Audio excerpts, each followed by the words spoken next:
רבי חיים אמר שפעם אחת באה לה איזו אישה שהייתה רגילה ללכת בכל יום שישי לבית העלמין לפקוד איזה קבר של קרוב משפחה שלה.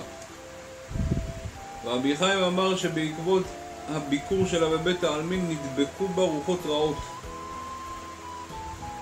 ובעקבות זה היא הייתה בצרה גדולה מאוד, עד שעשו לה איזה תיקון. רבי חיים הזהיר מאוד את הנשים שלא להיכנס לבית העלמין בכלל, רק ביום השנה אפשר להקל.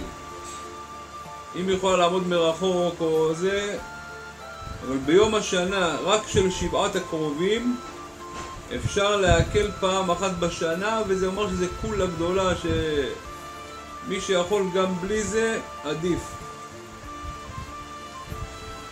ורבי חיים הזכיר את מה שהגאון מווילנה מביא, שרוב הצרות שיש לעם ישראל באים מחמת שנשים מבקרות בבית הקברות. הרב סילואני באו אליו פעם אחת איזה אדמו"ר אחד עם אשתו שלא היה להם ילדים תקופה מאז שהם התחתנו. הרב סילואני אמר לזה, בגלל שאת מבקרת בבית העלמין, כל ראש חודש את ובעליך האדמו"ר הולכים לבית העלמין, ובגלל הביקור שלך בבית העלמין נכנסים ברוחות רעות, וזה מעכב לך את ההיריון. אל תלכי יותר לבית העלמין ואת תראי שתפקדי. באמת ככה היה. אז מכאן הזהרה לכל הנשים לא להיכנס לבית העלמין.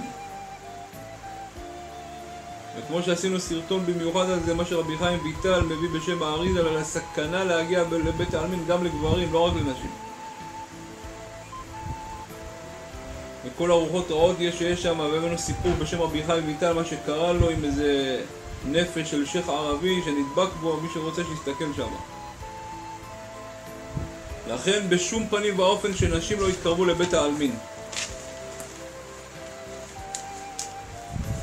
כפי שהזכרנו בפעם הקודמת, התפילות של רבי חיים היו עם כוונה עצומה מאוד. זה השפיע על